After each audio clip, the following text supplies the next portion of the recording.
knew the system of government in Canada, and I knew most of the players in the government. So I was approached by the head of state that they wanted me to send me to to Canada as ambassador. He wrote a letter that he is recommending that I be sent as ambassador to Canada because of my background. And then I got my family and we came.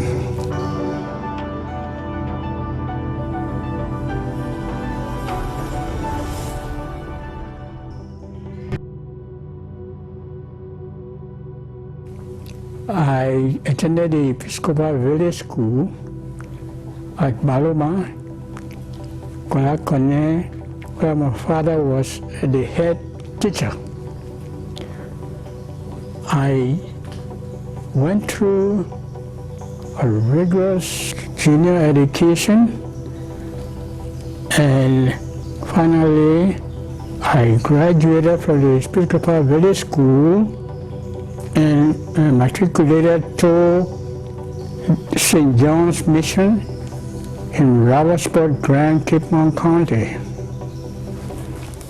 where I met one of the most fascinating principals, in person of Reverend Edgar Bowling Robertson.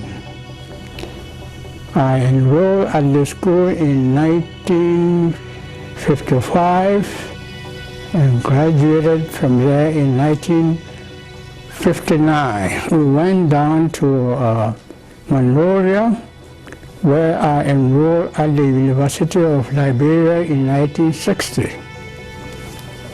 But while at the university, I first worked as a parish clerk at the Trinity Pro Cathedral in Monrovia. After 1 year of service, I was approached by an auntie who lived right opposite the Trinity Pro Cathedral. They asked me, "What do you do in that place?" I told her that I was the parish clerk. He said, "What is your salary?" I said, "I make $50 a month." He said, "Well, I work at the Department of Public Instruction. Tomorrow, you must come down there to see me." Reluctantly, I took excuse of the office at the cathedral and went to the Department of Public Instruction. There, I was offered a position of cadet, which paid me approximately $75 a month. That is $25 more than what I was getting at the parish as a parish clerk. While at the university, I worked as a cadet at the Department of Public Instruction in the Rural Area Development section. This section was responsible for the construction of elementary schools all over Liberia and financed by the Joint Commission for Economic Development between the United States of America and Liberia. At the university, I met some classmates and we became part of the beginning of the economic department. While there, I met my college sweetheart, Clarissa Wiade Jensen. We went through the university until we both graduated in 1963. And I proposed marriage to her in 1964. After the graduation, we told our parents that instead of a graduation party, we want to get married. Then father-in-law asked "You serious?" I said, "Yes, I really am serious." He said, "Well, we cannot hold this discussion in the absence of my first daughter and her husband. So when you come in to meet me on Friday, you can pass them and bring them along." So we went and picked them up, and we went to the house, and we met the father and the mother. And while discussing, my elder brother-in-law asked me, "You want to marry this girl? How are you going to support her?" Then I asked her, I said, "Well, when you marry my elder sister, how much money were you making?" He said, $125. I said, "But I make much more than that." I said, "I work at the Monrovia Demonstration School, and I'm paid a salary of $125. And I work also at the General Auditing Office, and I get a salary of $225. And then in the evening, I work at the Augustus F. King High School, where I'm paid $150. So aggregating, I'm making much more than what you were making when you married my sister-in-law." I moved to an apartment, and we got married January 31st, 1964.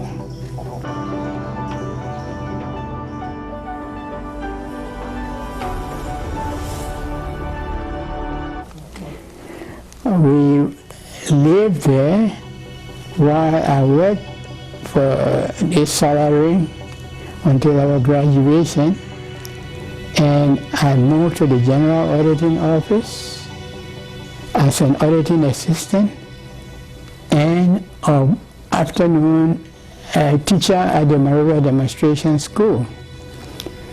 While there, I also obtained adjunct instructorship at the university in the Department of Economics. I obtained a scholarship to attend a seminar in advanced learning technique at the George Washington University in Washington, D.C. After a few months, I returned home before completing the seminar, and upon returning, I was refused re-employment at the General Auditing Office. When I was at the General Auditing Office, I had a battalion of friends who were with me, and we had good times together. But when I returned from the States without completing the term, they all abandoned me.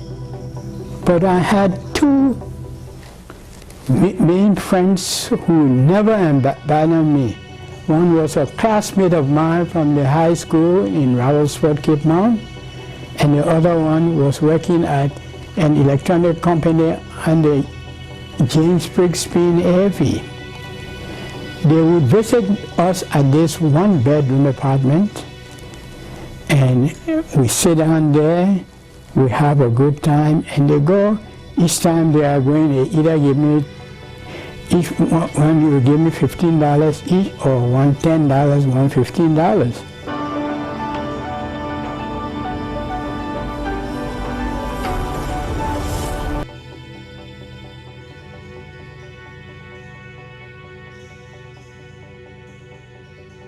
I attended the University of Windsor in Ontario, and I knew the system of government in Canada, and I knew most of the players in the government. So I was approached by the head of state that they want to send me to Canada as ambassador. He wrote a letter that he is recommending that I be sent as ambassador to Canada because of my background. And then I got my family and we came.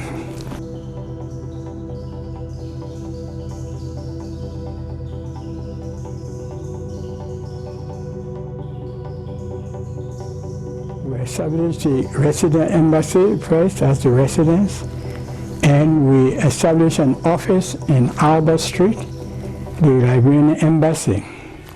And there was no other diplomat living in Huntscroft. I was the first Liberian, and I was employed as ambassador extraordinary and plenipotentiary to Canada. But prior to coming here as ambassador, there was a consul general. He was a very influential old man, Gordon Henderson. I presented my credentials to the Governor General instead of the Prime Minister. And from there we went to the ambassador's residence for a reception following the presentation of my credentials. But there again, I was reminded that there's no ambassador living in Huntscroft. How come I'm there? And I told them, well, this is the house my minister counselor found for me. Then they said, well, but no ambassador living here, so you will have to find a place to move. So when we set up the office, I called the minister counselor and said, look, there is a diplomatic enclave, and it's Rackley Path. So you have to go there and find a building for the ambassador to move to Rackley Path. When we moved to the embassy building, we had a reception, first for the staff, and then followed by an invitation to the other ambassadors to introduce to them the new place where we are living, 99 McNabb Place. We lived there and we started diplomatic service. The ambassador from the Holy See was the doyen of the diplomatic corps, and the ambassador from Malawi was the doyen of the African diplomatic corps. So I had to pay courtesy call on the ambassador from the Holy See because he was the doyen of the diplomatic corps. I went there and introduced myself as the Liberia's first resident ambassador. After we exchanged our diplomatic courtesies, I made the next move to the ambassador of Malawi. And we had our exchange of our courtesies, and we started operation of the embassy. I got some direction from the career diplomat plus the consul general. Yeah, so I got in, and I became a very outstanding member of the African Diplomatic Corps in Canada. Where we stayed there, and then the only Liberians we knew then was the members of the diplomatic staff. But when they heard about the establishment of the embassy, they started communicating and coming one by one to introduce themselves as Liberians. You had some on Vancouver, you had some in Montreal, and all the other places. So they started communicating and they coming to see us and to establish their presence and to register with the embassy. Some of them decided that now that we have an embassy in Ottawa, we will move to Ottawa. And they moved to Ottawa. The Liberian community started to grow. They started to grow, and some of the friends, they send their children, some of them to live with us at the embassy. So we decided that now that the number of Liberians have increased in Ottawa, we will establish a Liberian association. A friend of mine who was in another area, and I moved to Ottawa, and we decided that, well, now that you are here, I am ambassador, I cannot be president. We will make you the first president of the Liberian Association of Ottawa Carleton. So we established the organization, we elected officers, and had our installation. We stayed there for a while, and his term was finished. We elected another Liberian, and then after the term we employed another.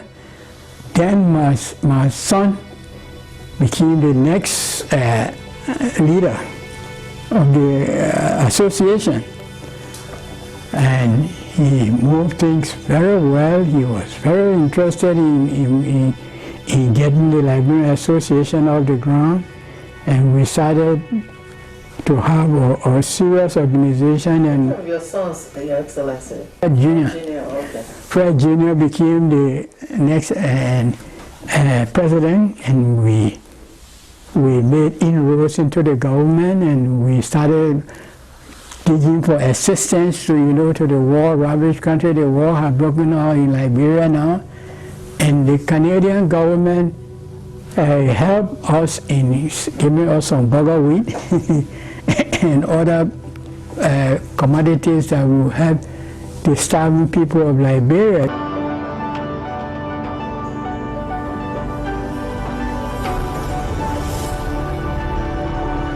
Yeah, so the embassy went on and on and on, and we started making inroads into the government until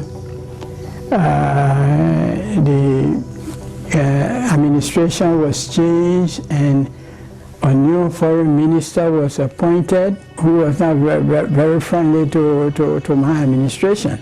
So he went and told the head of state that it's unnecessary for us to have an embassy in Canada because Canada can be covered by the United States. And then I told the head of state, I said, look, the Canadians don't look at it that way.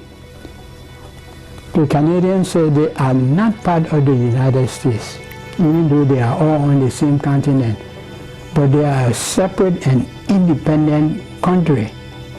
So to say that you will have an ambassador in Canada, in America, responsible for Canada, it won't go so well. And they didn't follow my advice, and he convinced them, and they closed the embassy down. I'm sitting down one morning in my office, I got this telex that I should close the embassy down and go and return to Liberia for a new assignment. I refused to do that, and my family stayed here, and we worked through the processes to get them to get landed immigrant status, but that was again a process that some disgruntled Liberians tried to undermine our efforts. They say that I cannot be a landed immigrant or Canadian citizen because I was in the diplomatic service, and that took us for a while. Every one of them that we brought that came here, they got landed immigrant status and they were leaving, and we were still catching trouble without a job. But for the teaching job that my wife was doing at the Canadian African Solidarity School, we stayed there, and we remain. I tried to maneuver all kinds of ways, but the disgruntled Liberians were very much organized against our effort to be landed immigrant or citizens. But my diplomatic term had ended, but they were still telling the people that I can't be because I was a former diplomat. My wife attended school at Wayne State University in Detroit.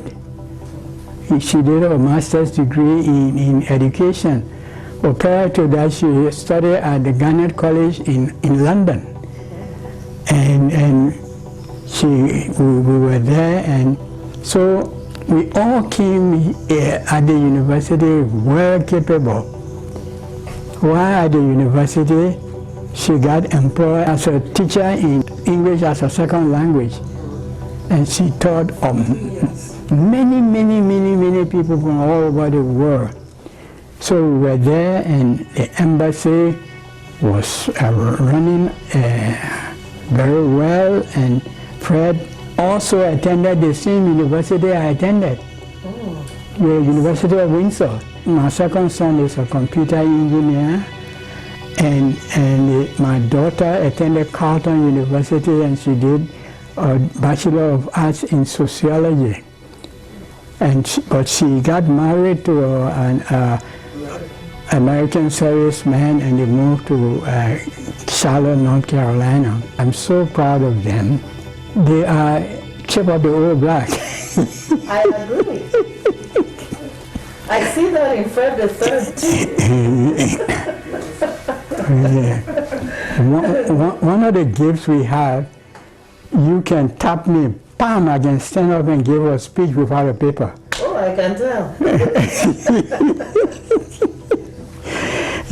And I'm so happy that your darling wife is with you and taking very good care of you. Oh, yeah. You call her your high school sweetheart. That's right. We've been married for 58 years. We have 5 grandchildren.